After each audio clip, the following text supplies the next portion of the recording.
All right, we're good to go.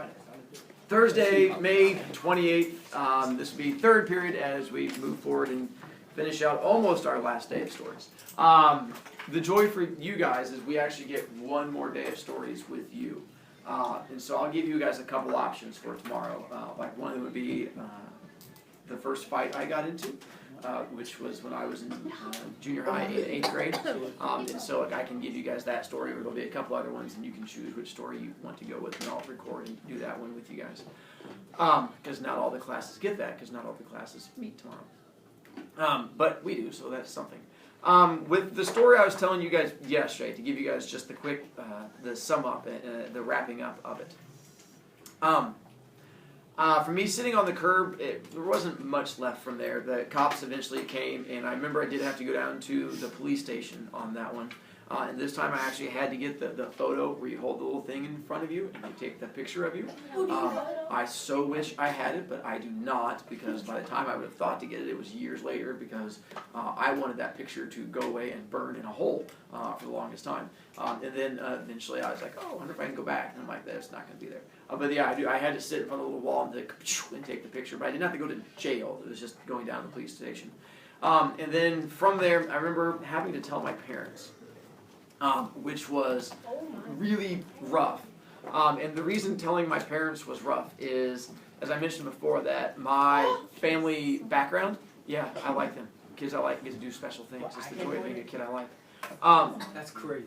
I know, who would have thought that you do nice things to people you enjoy in life? It's a weird thing. Hey, that's probably the story we'll get to today. And I had to tell my parents the fact that I got arrested for alcohol possession. And with my family history, that did not go over well, because they naturally assumed that I drank. And I remember having to say, hey, Mom and Dad, I got arrested again, which is a phrase I hope you never have to say. Either the getting arrested or the getting arrested again, because it implies twice, in having to tell your parents. And I was like, for possession of alcohol. And when I told them the story, and they're like, well, how long have you been drinking? I go, I don't drink. And they go, hon, you have to tell the truth so we can help you. And I go, I don't drink. And they go, you have to admit you have a problem before we can help you out. And I had to convince my parents that I didn't drink at the time, which was not easy, knowing that I have a family history of it. So eventually I had to just say, listen, I don't drink. I'm just an idiot. And they're like, hon, we know you're not an idiot. I'm like, seriously, I'm an idiot. I don't drink. I eventually had to invite my friends over, and my friends came over and were like, no, he's an idiot. He doesn't drink. Like, really? And they're like, oh, thank God, our son's an idiot. And so we were able to move forward from there. But one of the tough things was I had to go to alcohol rehab classes, because if you get arrested for any kind of drug or alcohol charge, they send you to rehab. And so I had to go to classes to help me with my alcohol problem that I didn't have. And that was a really weird situation to go through. Because it was like in Saturday mornings, I had to be there at 8 a.m. at this courthouse and stuff like that. We had to talk about our drinking problems. And there were some really scary people in there. And I had to tell them. I did the same thing once again. You just put it on my desk. About how I don't drink. They're like, son, you have to admit you have a problem. I'm like, seriously, like, my problem is being in this room with you people. But it was tough. But that was the last time I was arrested, and I've not been arrested for 21 years, so yay, go me. And I've now gone half my life without being arrested. And so that's the stories I tell you about why I got arrested, and my choices and how they shaped me. And I have kids tell me that I should start the year with these stories. That I should open the year because they find it entertaining. Like, kids would like your class so much more if these were the first things you told them.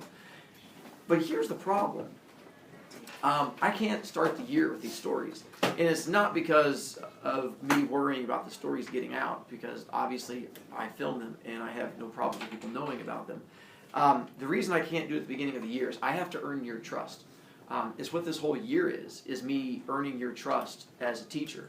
And by earning your trust, I mean earning your respect as someone that you should care about. Because I fully understand that you don't like, trust, or respect all of your teachers. For some of you, you don't like any of your teachers, including me, which is fine. It's the choices you get to make. Because, think about it.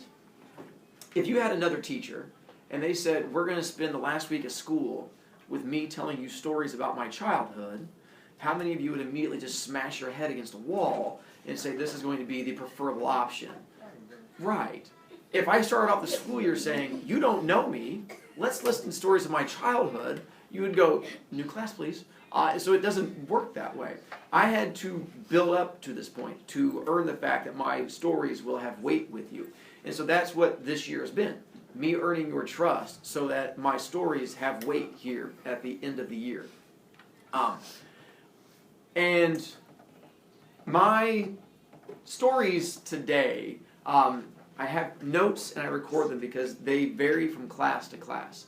Because my problem is I have easily 3 days worth of information that I want to get across today in one class period with which to do it. So I have to pick and choose which stories and which bits of information I get to get across to you.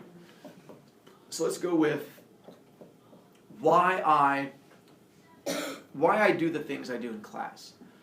To give you a bit of an idea of that. Because the idea of me having a slow kids section, the idea of me being mean to you when you make poor choices and hitting you in the head, sending you to the hallway, taking shoes and stuff like that. There's a purpose behind all of that. And the purpose behind all of that is to make you a better person, which I know sounds weird, but my goal, let's back up. My high schoolers and 8th graders that come back and talk to me, when I ask them for information, a lot of it is finding out that they've led bad lives at times, and they've made poor choices. And I don't want that for you. I don't want misery and heartache in your life, because I care about you. I know I put up a persona of not caring, of hating children, but that is all just an act. And it goes back to when I was a kid and being bullied. And here's the problem, I'm jumping around stories. All right, so let's do that one real quick. When I was a kid, I was bullied a lot. It's something I'm fine with now. I've moved on. I was skinny, I was a dork, I had bad acne, and I got attacked by other kids, because that's what kids do. And it hurt for a long time with my choices. And I learned early on as a kid that if you don't want bullies to be able to attack you, you have to take away what they're attacking you for. Whatever it is the bully is attacking you for, you have to make that something that you own instead. What I mean is, when they attacked me, because I had horrible acne as a kid, pizza face, and it came in when I was in late 7th grade into 8th grade, I just had pimples all over my face, no matter what I did. Showered 3 times a day, I was on medicine, it just looked awful and I had to deal with it. And I got attacked for it, and they would make fun of me and call me pizza face and stuff like that, which hurt. It happens when you get bullied. But I realized in order to stop the bullying, if you react to it, it's what bullies want. So in order to stop reacting to it, what I would do was take that power away from them. And I took that power away from them by, when they made fun of me for it, I would say, yeah, you're right, I have horrible acne, I'm on medicine, there's not much I can do for it. When they would call me Twiggy, they're like, Gumby and Twiggy and Stick Boy, I was like, I can't put on much weight, I try to do what I can, I'm just always going to be thin. It takes that power away from people. So whenever a bully attacks you for being fat, or being thin, or being ugly, or having glasses, or having braces, or for your skin color, or for whatever a kid's going to attack you for, take it away from them. Just nod and go, yeah, you're right. You're ugly. Yeah, you're right. Life goes on. You're fat. Yeah, nothing I can do about it. You're a horrible person. Yeah, okay, thanks. When you don't react to it, it takes away people's ability to bully you.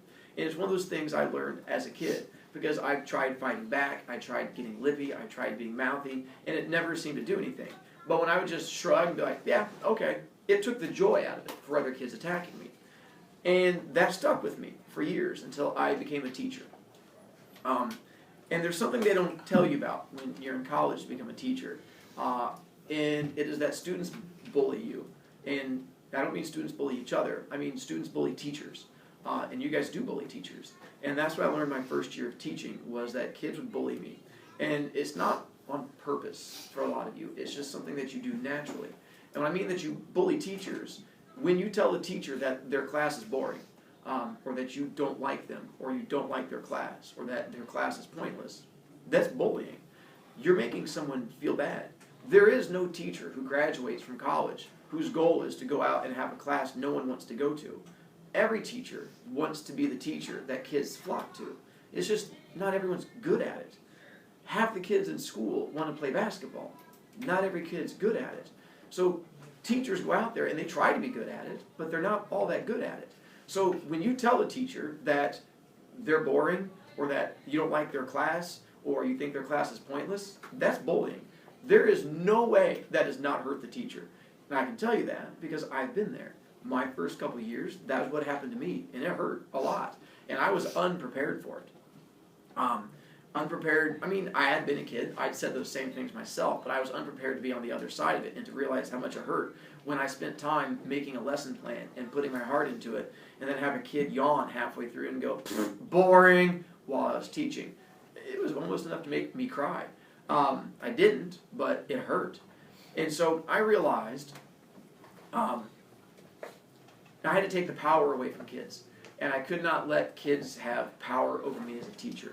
So what I did is I created a personality for myself, a barrier, if you will, a shield, that I was able to use in class, that when kids attacked me, it wouldn't hurt so much. And that barrier I used is the one I use today. It's the front I put up. Because the person you see when I teach in front of the classroom is not my real personality. That's not who I am. I'm still the shy, quiet kid who wants to sit in the back of the room and read a book. But that's not fun as a teacher.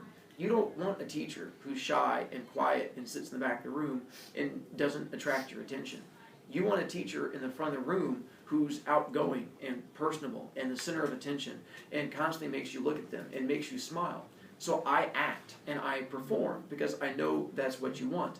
And part of that performance is I pretend that I hate kids, because I realized early on when kids would attack me and make fun of me, I had to take that power away. So I took that power away by pretending that I hated kids. Because I would say, I eat children's souls for breakfast. And then when you would attack, like, Mr. Broviak, your class is boring. Yep, I work that way. Because that way if it's boring, I can eat your soul when you fall asleep. And I'm like, oh, you're hilarious. And so that was my way of taking that power away from kids. And it ended up just sort of going from there. Kids enjoyed it. I put more attention into it. And it went from there. But you have to realize, that's not who I am.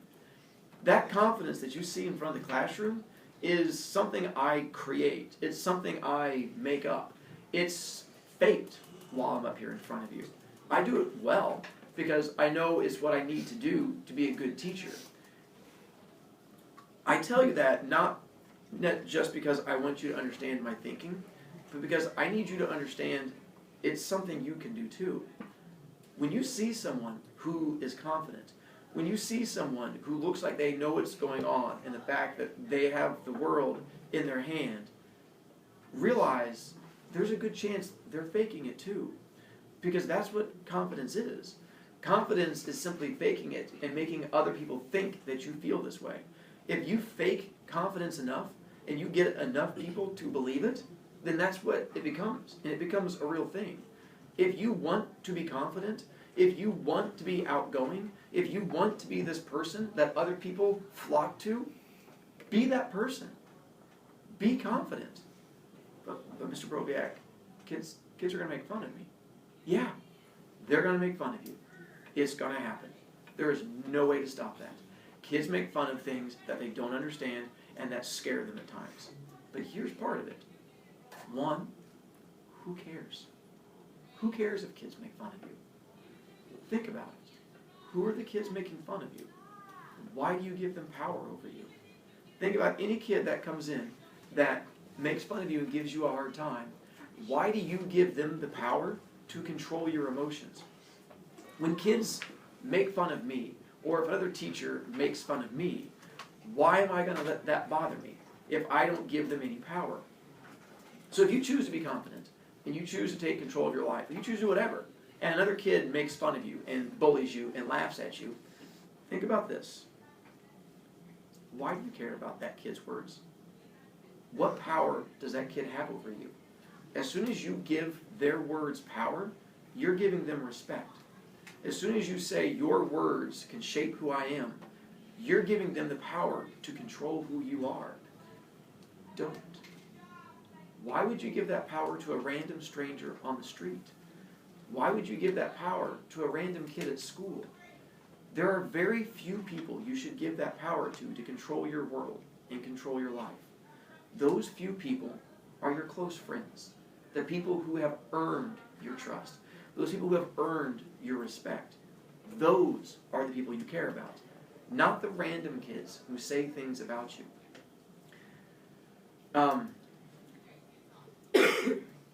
I made poor choices when I was a kid.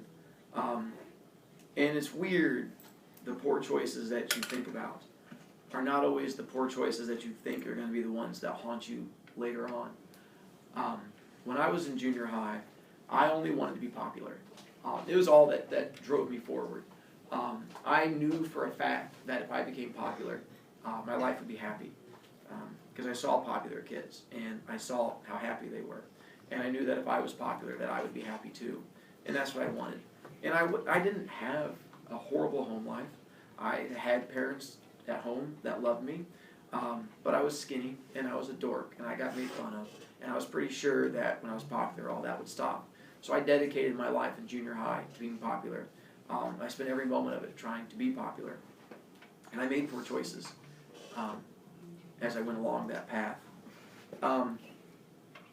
And one of the poor choices I remember was a friend of mine by the name of John Montgomery. And John was dorky, like me. In junior high, I still played with action figures, G.I. Joe, because it was fun, and I enjoyed doing it. And it was so entertaining. But I knew the popular kids didn't do it. And so I felt this was something I had to stop doing, even though I loved doing it. And I remember one day, John had called my house to see if I wanted to come over and play and hang out.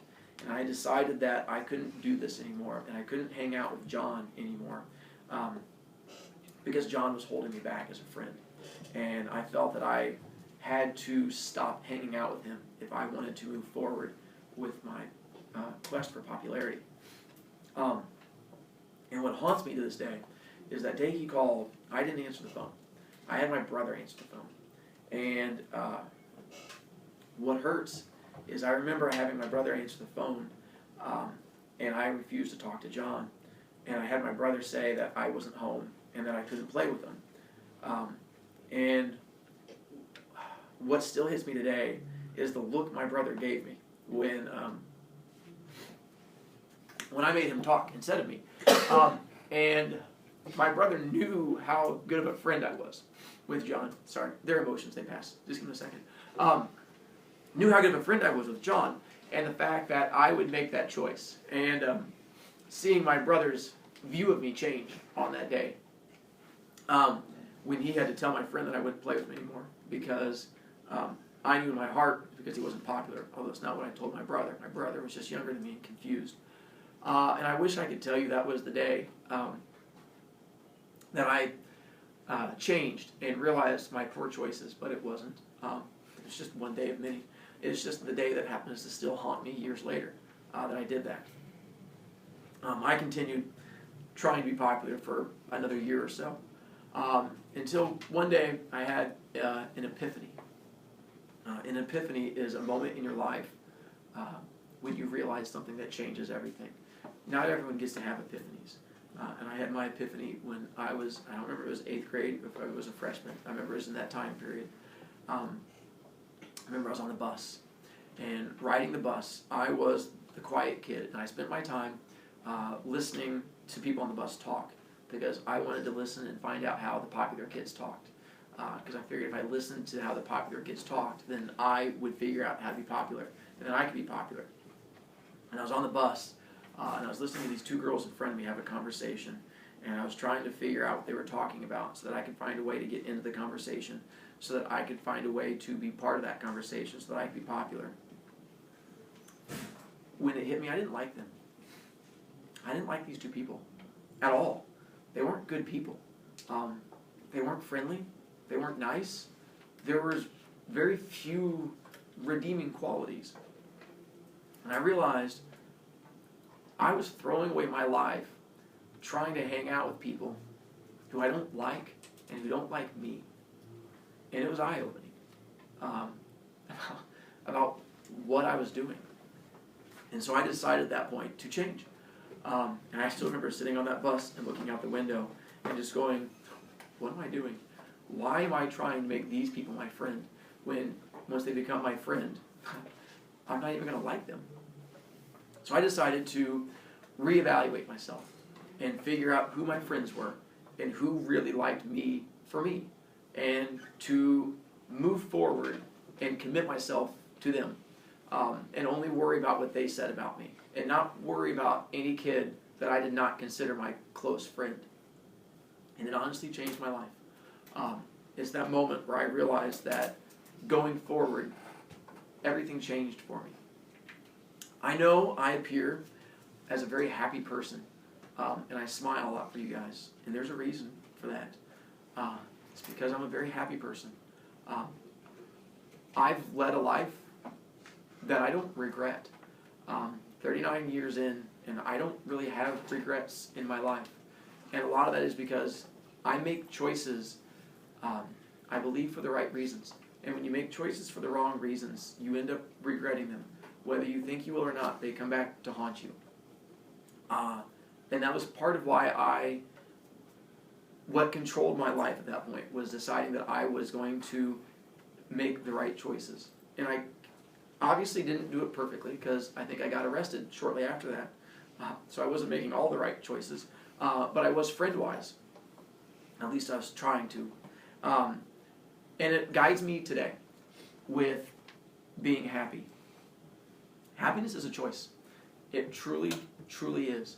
And I know it doesn't always seem that way, but if you're not happy, it is something you can control in one way or another. How you view things that happen to you, how you react to them, is a choice. Bad things are going to happen in your life. It is part of life. You cannot control the fact that bad things happen to you.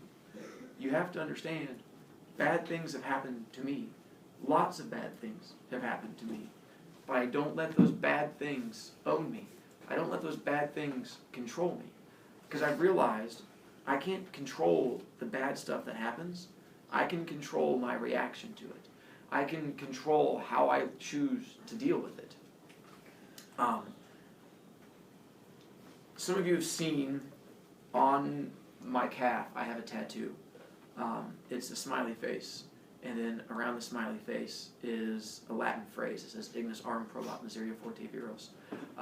Essentially, it's a phrase that means life is hard, and life will try to destroy you, but life will also strengthen you. And it's written in the form of a snake around the smiley face. It was a tattoo design I came up with when I was 20 years old. And then I got it 5 years later, because that was advice my grandfather gave me. He told me, before you ever get a tattoo, design it, and then wait 5 years. And if you want a tattoo, that same design after 5 years, then get it. And it was some of the best advice he ever gave me. And I designed it when I was 20, which is good, because I would have gotten really stupid tattoos when I was in college. So I designed that one, I liked it, waited 5 years, and I got it at my 3rd year of teaching. But that tattoo has deep, deep meaning for me. The smiley face with a snake around it, because the snake represents evil. And what that tattoo means for me is the fact that evil is always around you. There is always darkness around you. There is always bad stuff around you. Life is always going to try and break you down, but it's how you react to it that controls things. And I always choose to react to everything with a smile. I choose to react to it with a positive attitude, and that's what my tattoo does. It reminds me of that, and it helps me move forward. And I'm not telling you to get a tattoo. I think your parents would kill me. What I'm telling you is the fact that you have to find a way to motivate yourself. And that was my way of motivating myself. All right. I'm going to take a slight turn with my conversation. With why I do what I do in my classroom. I touched on it before, and then I sort of jumped back, but I want to come back to this. Imagine for a moment there's someone you care about, family member, close friend, and you see them making poor choices that you know for a fact are going to ruin their life in some way. It's either a choice you've made yourself, or it's a choice you see happening, and you see this person that you care about making this poor choice. It's your natural instinct to try and help them, and to try and guide them, and to not have them make that poor choice. Because when someone you care about makes a poor choice, it hurts you. When you see someone you care about in pain, it hurts you. That's just how life works. Here's the problem. That person I care about is you. It's why I teach. It's why I've kept every letter I've gotten from a student for 16 years. I've not thrown away a letter, a note, or a picture that I have received in 16 years. I keep everything that is given to me. I honestly don't know why a teacher wouldn't keep everything that's given to them. Any teacher that doesn't, it astounds me. But here's where the problem comes with caring about you. I've now been teaching long enough that when kids come back and talk to me, and they tell me about their poor choices, I can see your future. And I don't mean that in some kind of magical superhero way. I mean, I've taught enough students that I've seen kids when they were in 7th grade. And when they come back to talk to me as juniors and seniors and college kids, I still see them as 7th graders at times. And the problem is, I see them as you guys. And I see these paths in front of you. And I have the kids who come back to talk to me who made good choices and good things happened to them.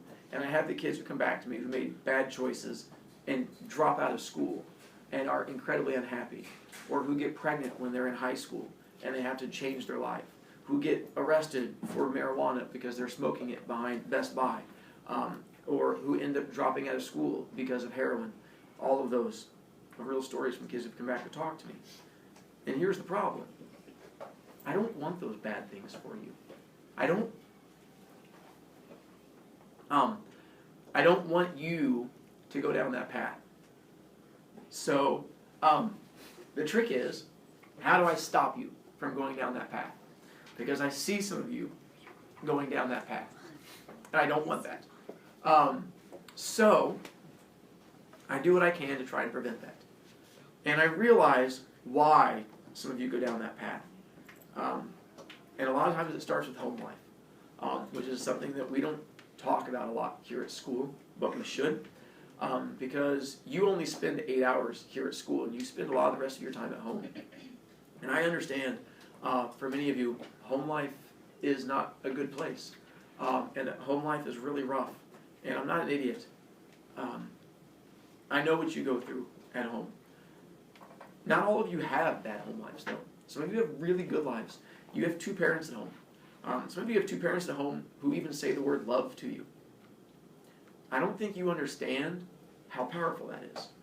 Because what you need to do for a moment is realize and imagine that there's kids who don't have 2 parents at home. Or who don't have a parent who says love to them. And if you think about that, what it's like to go through